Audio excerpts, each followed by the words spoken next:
For years, I poured my paycheck into buying my parents their dream home. Today, I found out they left it all to my sister, the one who never lifted a finger. When I walked downstairs, document in hand, my parents turned ghost white. Have you ever had that gut-wrenching realization that your greatest act of love was just ammunition to be used against you? I never imagined I'd need a paper trail to prove my own devotion. On a quiet Sunday afternoon in Pittsburgh, while sifting through old photo albums in the basement of the very house I'd bought for them, a plain manila envelope slipped out from a binder. It was their updated will, the ink still looking sharp, and it left everything to Megan, my younger sister. 2 minutes later, as I came down the stairs holding that bank statement, I could never have prepared myself for the sight of my parents, the two people who taught me the meaning of integrity, turning as pale as the document I was clutching. I grew up in Clairton, a small Pennsylvania steel town full of historic brick buildings and old churches, where time moved as slowly as the Memorial Day parade down Main Street. My parents, both public school teachers, carried themselves with that weary dignity of people who never had much but always made sure their shoes were shined for Sunday service. Surrounded by the gray slush of winter and the chime of the church bell that rang precisely at 6, I was raised to believe the world was a small, safe place. Megan, my sister, 3 years my junior, seemed to have been born with a restless spirit that yearned for more. From an early age, her eyes were fixed on a horizon far beyond the rolling hills that framed our lives, while I was content collecting smooth gray stones from the creek bed behind our school, treating them like treasure. "I'm going to live in a condo in South Beach," she'd announce at age 10, while I, at 13, just wanted a better bike to conquer the steep streets of our neighborhood. "Ryan's gonna stay right here, aren't you, Mom? He was born with roots instead of feet," Megan would joke during family dinners, drawing proud laughter from our parents, who made no secret of their admiration for the daughter who dreamed so big. I'd just offer a weak smile, already typecast in the supporting role of her life story. No one seemed to notice that what they called responsibility in me was, brick by brick, building the very mausoleum where my own ambitions would be laid to rest.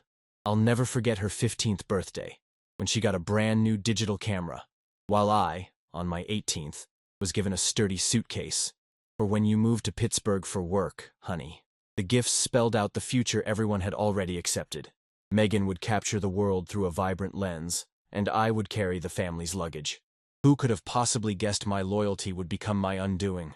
And who could have known that the love they had for me would be packaged in such a twisted way that I wouldn't even recognize its shape? Pittsburgh didn't swallow me whole at 18 because of the allure of city lights, but because it offered a steady paycheck that could help out back home. My cousin Tony, who worked in logistics for a steel company, got me a job in the warehouse. "It's a foot in the door," he said, unknowingly sketching out my destiny in permanent ink. And I, a small-town kid, was completely oblivious to the golden trap being set. The promotions came like unexpected blessings, first to administrative assistant, then junior analyst, and eventually to one of those vaguely important-sounding corporate titles that pays well and looks good at Thanksgiving. Every single pay raise was celebrated not with rounds of beers with my coworkers, but with punctual wire transfers to my parents' Bank of America account. The apartment I rented in Brookline remained small and sparsely furnished, but their savings account grew healthier by the month. "Oh, honey, you didn't have to send so much," my mother would say over the phone, with that polite Midwestern resistance that's really just waiting for you to insist. And of course, I always insisted. "It's just some extra I had, Mom, don't worry about it." It was a blatant lie, told while I was eating top ramen for the 3rd time that week to save a few bucks, driving a beat-up '98 Chevy Cavalier that sounded like it was gargling rocks. But I was the good son, the son who helps, the son who never disappoints, and that role felt worth every sacrifice. It was on a rainy night in May, when my mom called crying because the doctor said Dad's arthritis was getting worse from the damp in their old house, that the idea sparked. Staring at my own reflection in the rain-streaked window of my cramped apartment, I made a vow. I'm going to buy them a new house. I didn't realize that, like a kiss of betrayal, that promise carried the seed of a heartbreak I couldn't yet see, but which was already growing like a weed in the garden of my own naivete. The process of buying the house felt like a season of a daytime soap opera, the kind my mom watched religiously on her old tube TV. I toured 17 different properties across the suburbs before I found it. A 2-story house in Mount Washington with a partial view of the downtown skyline and walls as dry as a desert in July. This is perfect for Dad's knee, I thought, as the real estate agent, a bald guy with a fast-talking Philly accent, rambled on about property values, and I pretended to understand investments. The sting of signing the contract and handing over nearly every dollar I had saved in 5 years of relentless work was soothed only by imagining the pride in my parents' eyes. $350,000, a number I repeated in my head like a prayer, as the bank manager had me sign an endless stack of forms. I kept a copy of the wire transfer confirmation in the green folder, where I stored all my important documents. Just for my records, I explained as I handed them the keys. Ryan, this is too much money. You'll need this when you get married, my mother protested, her eyes welling up with tears. My father, a man of few words, simply gave me a powerful hug, a single stubborn tear escaping from behind his old-fashioned glasses. The house would be in their names. That was a point of honor for me, despite the bank manager advising against it. If something happens to me, you'll be secure, I argued, with the tragic foresight of someone who always prepares for the worst. What puzzled me, though, was the look they exchanged when I mentioned I was keeping a copy of the bank transfer receipt. It was a glance as quick as summer lightning, but it was heavy with something I couldn't quite decipher in that moment. Was it guilt, fear, or maybe the awkwardness of accepting a gift that was far too large? It's nothing, I told myself, waving the doubt away like a fly. I had no idea that piece of paper would one day become the evidence of a love that would curdle into the most bitter poison, served to me from a chalice I had so dutifully filled myself. My Sundays became a ritual of video calls with Megan, who was now living in a chic apartment in New York's Soho district. It was always the same performance. She'd pan her phone to show the skyline, talk about the new gallery opening she attended, or describe the ridiculously expensive sushi place she'd tried on Friday. Ryan, you have to see the sunsets from here. They're unreal, she'd gush, while I watched from the worn-out couch in my tiny apartment, a mix of awe and confusion stirring inside me, like trying to decipher a piece of modern art. So, are you heading over to see Mom and Dad this weekend? I'd ask, already knowing the answer would be wrapped in a sophisticated bow of excuses. It was always an I can't, followed by a rotating alibi, a crucial meeting first thing Monday, an unmissable industry event, a new boyfriend she had unbreakable plans with. But I bought Dad the most amazing gift for his birthday. Can you give it to him for me? She'd add. And just like that, I was back in my role as the official courier for her guilt gifts. Pricey tokens that, at least in our parents' starstruck eyes, made up for her absence. The packages she mailed were displayed like trophies on the living room mantelpiece, imported liquors no one ever drank, glossy art books no one ever opened, and silk scarves Mom only wore on the rare occasions Megan actually visited. Meanwhile, I was there every weekend, mowing the lawn, fixing a leaky faucet, or just sitting on the porch with them. My presence as constant and cheap as a cup of Folgers, never earning a spot in the family's showcase of achievements. Megan was telling me she met a major art dealer from France, my mom would announce at dinner as if it were breaking news on CNN, her eyes gleaming with vicarious pride. Your brother is just so dependable, I once overheard her tell Megan on the phone, using a tone you might reserve for a comfortable old pair of shoes that you never get excited about. I swallowed hard and pretended I hadn't heard, a skill I had perfected over a lifetime. It turns out being the reliable son also meant being too predictable to ever make the headlines. Megan is just killing it at that art gallery, honey. Can you believe she even met that actor from the big HBO show? My mom commented while I was replacing the rusted lock on the back door. My calloused hands felt a world away from the stories of cocktail parties and gallery openings that filled the air, mingling with the scent of WD-40. Your father just lights up when she sends him pictures with all those famous people, she went on, completely missing the cruel irony of saying this to the person who had sacrificed his own life to give them a roof over their heads. The hammer nearly slipped from my grasp as it dawned on me that in 20 minutes of conversation, they hadn't asked a single thing about me. Not about my job. Not about the promotion I'd mentioned last week. Not about the certification course I was taking on Tuesday and Thursday nights. It was as if my entire life was just the bland, unremarkable backdrop for Megan's vibrant one-woman show. The comparisons were never direct, of course. They were subtle, polite little jabs that stung more because of their innocent delivery. That's great you got that promotion, honey. Did you know Megan just hired her third assistant?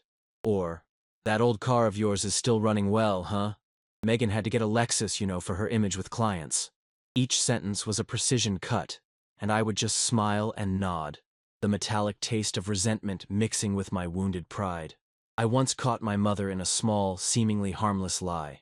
She told the neighbor, Mrs. Henderson, that Megan had popped in for Dad's 70th birthday. I knew for a fact my sister had only sent an outrageously expensive floral arrangement and made a 5-minute video call, during which she complained about the spotty connection. "Why would you lie about that, Mom?" I asked her later, when we were alone in the kitchen. "Oh, it wasn't a lie, Ryan. It was just an embellishment," she replied, not meeting my eyes as she scrubbed an already clean plate with unnecessary force. Lying in bed that night, I couldn't help but wonder how many other embellishments had been woven into our family story. How many narratives were being rewritten while I was busy living the unedited, unglamorous original. Sunday dawned with that persistent Pennsylvania drizzle that seems to have no end, as fine and steady as a long-held secret. I had driven over for lunch, and since the weather kept me from doing yard work, I headed up to the attic to find some old photos I wanted to digitize. The familiar scent of dust and old wood greeted me as I pried open cardboard boxes and leafed through faded albums, each page a portal to a past that felt simpler, more honest. It happened when I picked up a blue, puffy faux leather album from the 90s, the kind every family has, filled with photos of first communions and high school graduations. A plain manila envelope slipped from between the pages and landed on the floorboards with a soft thud. There was no writing on the outside, but it was sealed with a deliberate care that signaled its importance. The kind of envelope that holds things no one is meant to see, but no one has the heart to throw away. For a second, I hesitated. A voice in my head warned me not to pry, that some things are better left untouched. But curiosity, especially when it's fueled by a long-dormant suspicion, is a powerful force, isn't it? My fingers, now trembling slightly, broke the seal. I slid out a thick cream-colored paper with an official-looking letterhead that screamed, "This is important."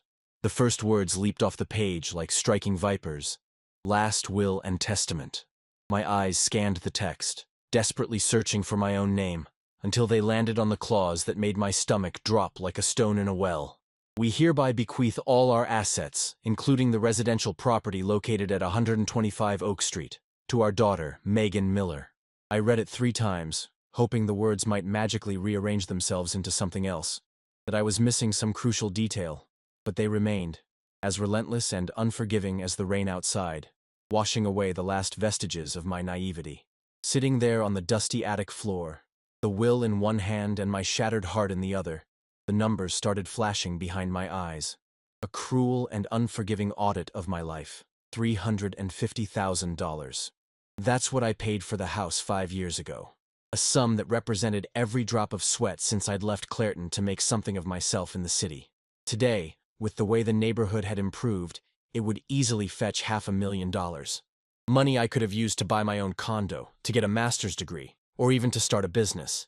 But the financial cost was nothing compared to the price I'd paid in time. I started adding it all up. The lost Sundays, the holidays spent fixing leaky pipes, the vacations I never took, the relationships that withered because my parents need me this weekend. I thought of the girlfriends who walked away, telling me I put my family on a pedestal I wouldn't climb down from. I remembered every barbecue with friends I'd turned down because I was helping my dad repaint the garage or driving my mom to a doctor's appointment. I was staring at the final invoice for a lifetime of loyalty, and the total was staggering, like seeing a credit card bill from a blackout night you can't remember.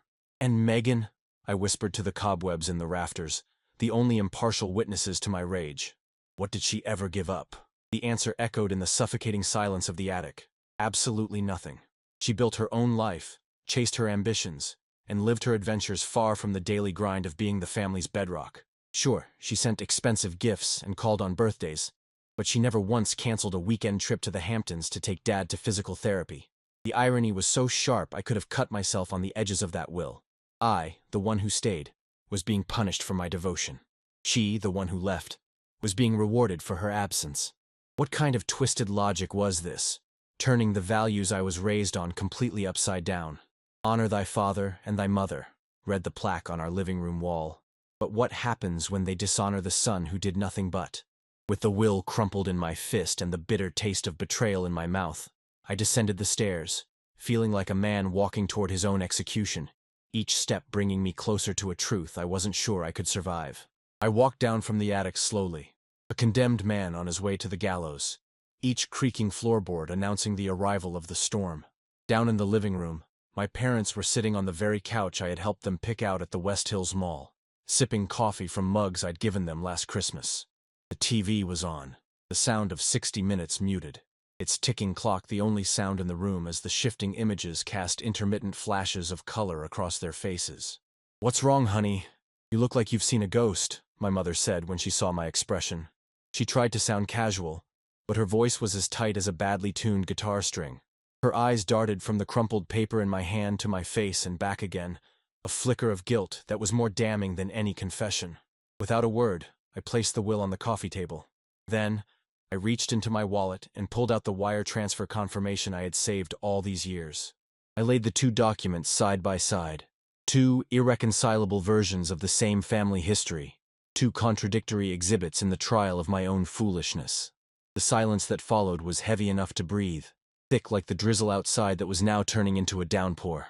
I watched my father swallow hard, his hand trembling slightly as he set his coffee cup down, the clatter of porcelain on saucer echoing like a gunshot in the makeshift theater our living room had become. My mother brought a hand to her throat, a nervous habit I'd known since I was a boy. "Can you explain this to me?" I finally asked. My own calmness was a surprise, a thin layer of ice over the earthquake raging inside me. I looked from one to the other, but all I saw were two strangers where my parents used to be. The television, indifferent to our drama, continued its silent broadcast, the host smiling as if he were reporting on something mundane, and not the complete implosion of my world. "Why?" I asked again, breaking the paralyzing spell. "Is the house that I paid for going to Megan?" "Ryan, it's not what it looks like," my mother began, using the one phrase we all know means it's exactly what it looks like. The universal cliché of the guilty. "Your sister. She needs a safety net more than you do. You've always been so capable on your own." The explanation came out in broken pieces, stumbling over its own logic. My father remained in a stony silence, his eyes glued to the bank statement as if it were an accusing ghost he thought he'd buried long ago. Just then, the phone rang, slicing through the tension like a blade. It was Megan. Of course it was. My mother answered, her voice painfully cheerful. "Hi, sweetie. So good to hear from you." I watched her face shift as she listened, the initial guilt morphing into a deep furrow of worry between her eyebrows. "Is everything okay? You sound... Oh, I see." "No, you don't have to explain now. Yes, he's right here." She held the phone out to me with an expression I couldn't read. Fear, relief, or a messy combination of both, like someone watching a long-predicted hurricane finally make landfall. The phone felt as heavy as a lead weight in my hand. "Hey, Megan," I said, my voice flat, still clutching the will like evidence in a crime with no name. "What's wrong? You sound weird," she said, her voice genuinely exhausted, as if she were carrying a burden far heavier than I could comprehend. "I think we need to talk," I replied. "About Mom and Dad's will, for starters." A heavy sigh came from the other end of the line, followed by a pause that stretched for an eternity. "You found it," she finally said, not as a question, but as a statement of fact. "I was going to tell you everything this weekend. I'm coming back to Pittsburgh. Things have gone completely sideways for me here, Ryan." After I hung up the phone, my father finally spoke, his voice sounding like it had been dredged up from the bottom of his coffee cup. "Son, sit down," he said, patting the cushion next to him, just as he used to do when I was a kid, and he needed to explain why we couldn't afford that expensive remote control car. I obeyed on instinct, the same way I had my whole life. I was that same kid, desperate not to disappoint his parents, even as they were delivering a disappointment so profound, it felt like the ground was splitting open beneath me. "Megan is in serious trouble," my father began, rubbing his hands on his knees, a nervous tic I recognized from when he had to give bad grades to students he genuinely liked. "That apartment in Soho isn't hers. It's a rental. The trips, the fancy restaurants, the designer clothes. It was all a show. She's in way over her head with an investment scheme that went south." From across the room, my mother let out a soft sob, her head nodding in confirmation like one of those bobblehead dolls on a car's dashboard, unable to form the words herself. The entire glittering facade of my sister's life, the one built for Instagram, collapsed right there in our living room, illuminated by the dim lamplight and the distant sound of the storm. The supposed entrepreneur boyfriend who paid for everything was actually a shady investor. The art gallery had never turned a real profit. Her credit cards were maxed out, not just in her name, but, even worse, in the names of others. Her debts had been multiplying like termites, silently eating away at the gleaming structure she presented to the world. She begged us not to tell anyone, my mother finally added, her voice hoarse. Especially not you. You've always been so responsible, so by the book. That sentence landed like a sweet poison. My greatest strength was now being cited as the very reason for my exclusion. How twisted is it that in this world, virtues can sometimes be punished more harshly than vices? We thought you would judge her, that you'd fight with her, that you'd want to handle everything by the book, with lawyers and rules. And sometimes, Ryan, the rules just break people. Outside, a crack of thunder split the sky, as if to punctuate the ugly truth that had finally been spoken aloud. How much? The question felt like acid rising in my throat. My parents exchanged a look, the kind of glance shared between accomplices in a crime too small for the police, but too big for their own conscience. Close to $500,000, my dad finally answered, and the number hung in the air like a vulture circling its prey, dark, heavy, and impossible to ignore. It started with that art specialization course in New York, remember? There was no scholarship. We took out a second mortgage on our old house to pay for it without telling you. The story unspooled like a tangled yarn. After the course, she poured money into the gallery, which only generated empty prestige and invites to expensive parties. Then came the personal loans to keep up appearances, to avoid having to admit she'd failed. And finally, the knockout blow. An investment scam pitched by that same boyfriend with the bleached white smile and designer suit, the one who vanished after New Year's Eve, leaving behind nothing but a mountain of debt and a string of threats. At first, we thought she'd bounce back, my mother explained, her eyes red from holding back tears. She was always so sharp, so clever. Remember how she could always talk her teachers into giving her an extension? We just thought she'd figure a way out of it. Their naivete would have been touching if it weren't so tragic. The same girl who could charm her way out of a late assignment was now trying to charm her way out of financial ruin. So, why didn't you tell me? The question scraped its way out of my throat. The silence that followed was more telling than any answer could have been. They hadn't trusted me, the reliable son. They were afraid I'd judge. Or worse, they were afraid I'd try to fix it all the right way and end up exposing the truth about their perfect daughter. And that was the real chasm, wasn't it? It wasn't the will. It wasn't even the money. It was the crushing realization that the trust I thought was the foundation of our family had never really existed at all. The following Sunday felt like walking through molasses. Megan had confirmed she was coming for lunch, and the air in the house was thick with unspoken tension. My mother had been cooking since dawn.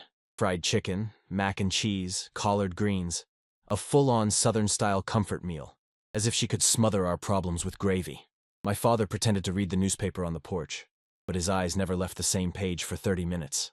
I kept myself busy setting the table, counting silverware I already knew was there, just to keep my mind off the approaching hurricane. When the doorbell rang, my stomach did a nervous flip. I opened the door and barely recognized my own sister.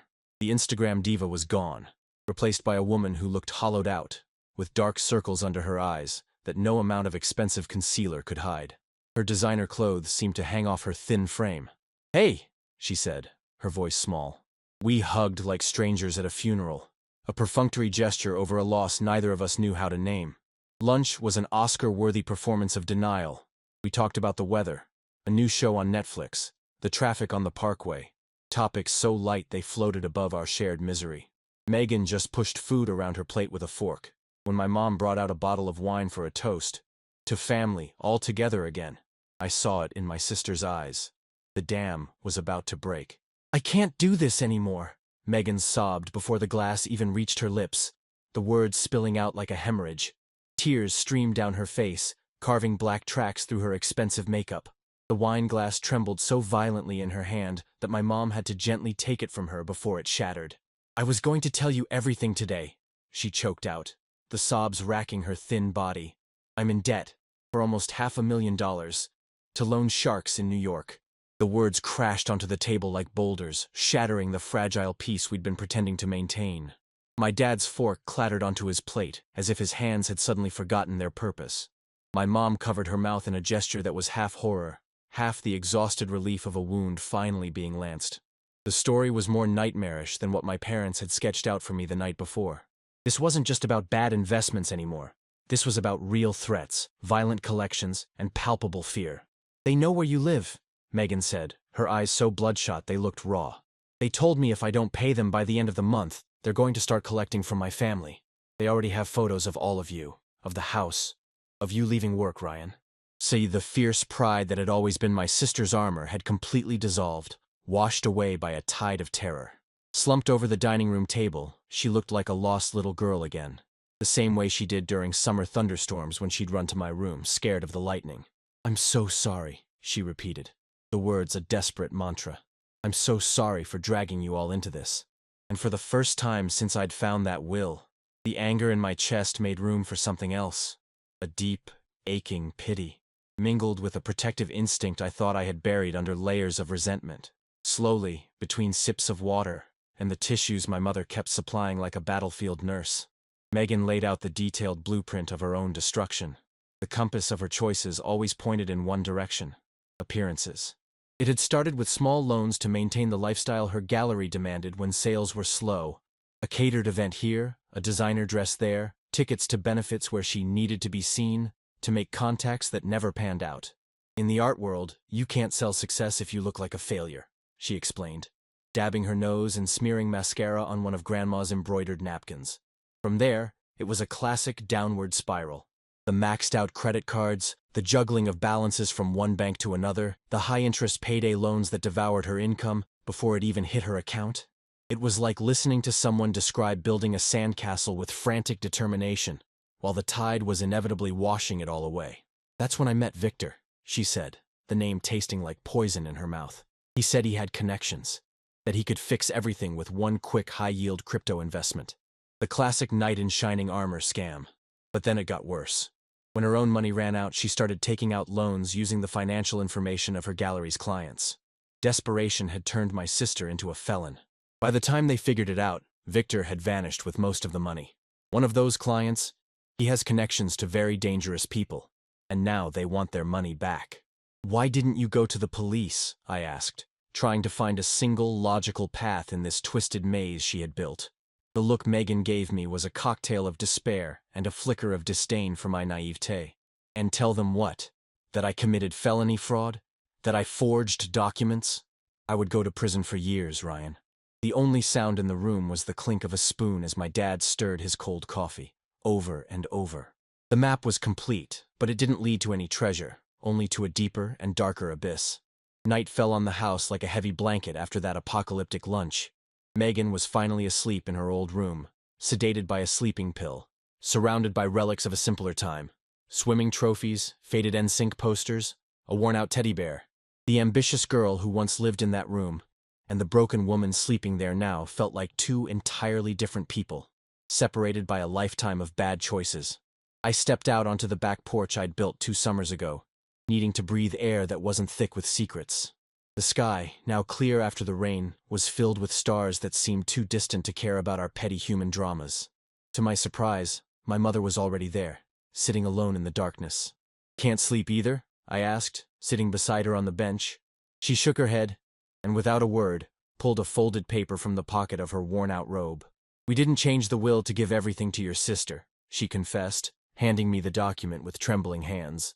"It was another will, dated more recently than the one I'd found in the attic. We changed it to protect you. If we put the house in her name and she can't pay her debts, we figured at least you would be safe from these people." I unfolded the paper, my vision blurring with an unexpected wave of emotion. "The house would still be yours, Ryan. It was always meant to be yours," my mom continued, her voice barely a whisper. "The other will was just a legal shield, a decoy, in case they came after our assets." There, under the vast Pennsylvania sky, I finally understood. Sometimes love has to wear the mask of betrayal to protect what matters most, like bitter medicine hidden in a spoonful of sugar.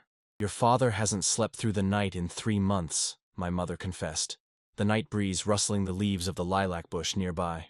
"Ever since Megan told us, he spends his nights falling down rabbit holes on legal websites, trying to learn everything about asset protection. He's been talking to lawyers on the sly, taking medication for ulcers that have gotten so bad the doctor is talking about an endoscopy." The moonlight illuminated her face, revealing new lines of exhaustion, as if our collective suffering had been etched directly onto her skin. "Their plan," she explained, "was a desperate, intricate piece of legal maneuvering. The idea was to publicly transfer the house to Megan, creating a paper trail for the loan sharks to follow. If they came after us, they would find everything in her name. They could potentially seize the house, but you would be legally insulated, with no connection to the debt. Each word seemed to cost her a piece of her dwindling energy. The plan would then pivot to Megan declaring bankruptcy, a painful legal process designed to eventually wipe the slate clean after seizing all her official assets. We would lose what we spent 50 years of marriage building, my mother said, her voice cracking. But both of you would be safe. You would be legally clear, and she would be free from the debt.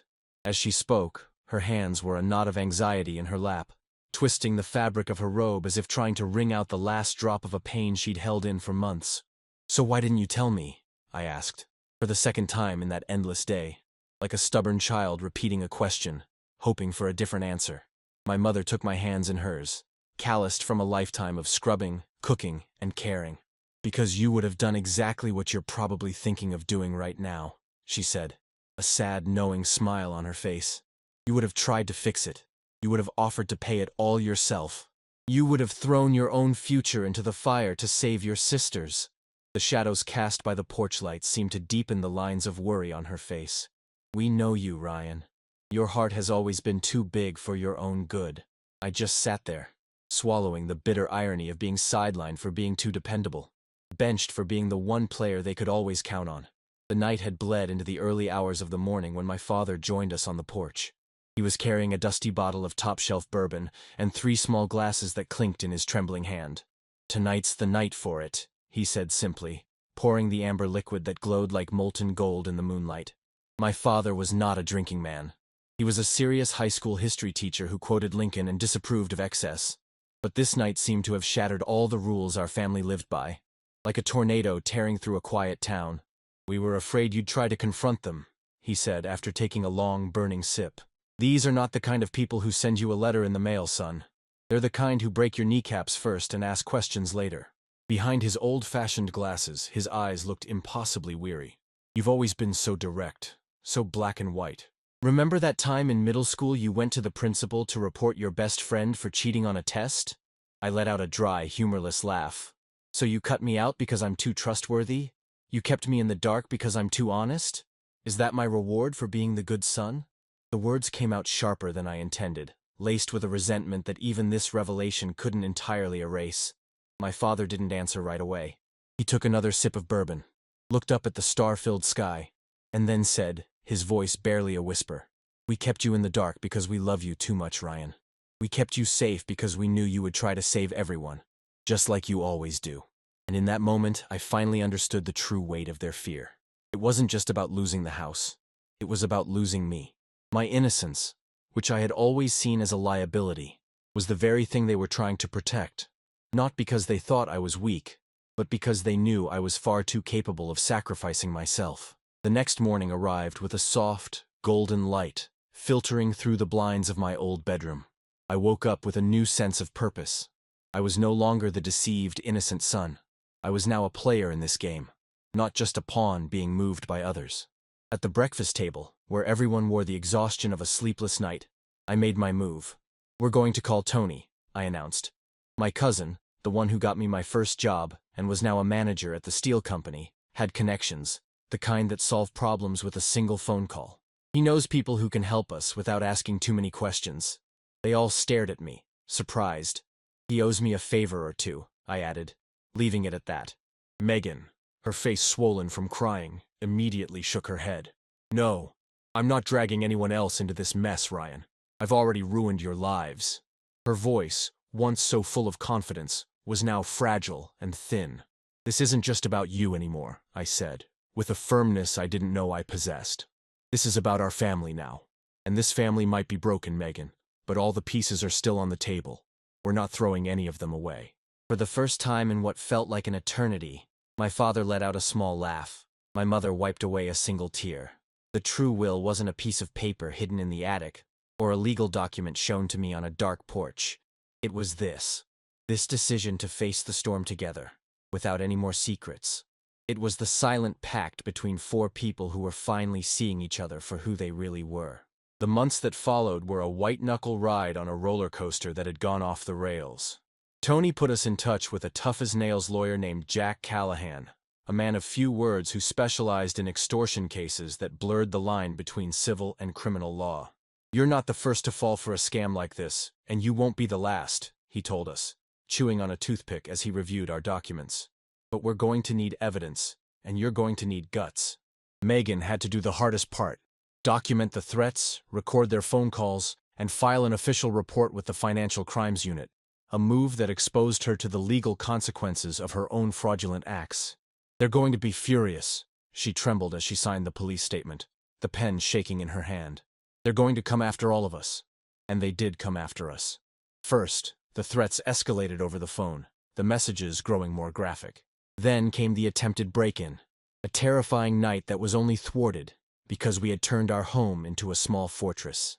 The house I had bought as a sanctuary became our gilded cage, outfitted with a security system, motion sensor lights, and private patrols arranged by Tony's connections. Our normal life was suspended indefinitely. Neighbors started whispering. Friends stopped dropping by. The only visitors we had were detectives and our lawyer, their cars a constant presence in our driveway. We were living under siege, but the enemy was an invisible ghost that could be lurking inside the pizza delivery guy's uniform or behind the wheel of any car that slowed down on our street. The stress took a visible toll. Dad's blood pressure skyrocketed, and the new medication left him in a perpetual fog. Mom lost 10 pounds in a matter of weeks, her anxiety eating away at her. Megan couldn't sleep without a cocktail of prescription pills, and I was on the verge of losing my job from all the time I had to take off for depositions and court dates, where the bureaucracy seemed designed to protect the very people we were trying to stop. The price of the truth was steep, paid for with our peace and our health. But the lies had cost us something far more valuable: the trust that was the only real foundation our family ever had. It was on a Sunday afternoon, nearly 8 months after that fateful lunch, that we got the call. It felt as likely as winning the lottery without ever buying a ticket. Detective Miller, who had taken a personal interest in the case after Tony's call, was on the other end of the line. "We got the big fish," he said, his voice weary but satisfied. "A joint FBI and state police task force arrested 3 of the main players this morning. The rest of them will scatter like cockroaches when you flip on the lights." Of course, Megan's debts didn't just vanish. Real life doesn't work like a TV show, with a neat resolution in the final act. She still faced years of court-ordered restitution and community service as part of a plea deal. Her criminal record would follow her, a black mark that would close countless doors. She would have to live on a strict court-monitored budget, her finances scrutinized like a teenager on probation. But the immediate, terrifying threat, the one that made us jump at every creak of the floorboards, was finally over. That same evening, all 4 of us sat on the back porch, the same porch that had heard so many secrets. The lilac bush, neglected for months, was in full bloom, its sweet fragrance filling the air. We drank cheap wine from the corner store and ate my mom's fried chicken, and for the first time in what felt like a lifetime, we laughed together. It wasn't the easy, carefree laughter from before, but the exhausted, grateful laughter of survivors. As the first stars began to appear in the sky over Pittsburgh, I looked at my family, my parents, aged beyond their years by the stress. My sister, forced to rebuild her life from the ground up, her arrogance replaced by a hard-won humility. And me, no longer the naive boy I once was, but not as bitter as I could have been. And it made me wonder how many other families are out there, navigating the same minefield of well-intentioned lies and painful truths. How many hidden wills are tucked away in attics, silent testaments to the messy, complicated reality of a family's love? Have you ever stopped to think that maybe the thing that hurt you the most was actually a twisted, clumsy act of love? That feeling that, like the good bourbon my dad poured that night, burns, confuses, and sometimes blinds you. But without it, life would just be a sequence of meaningless days.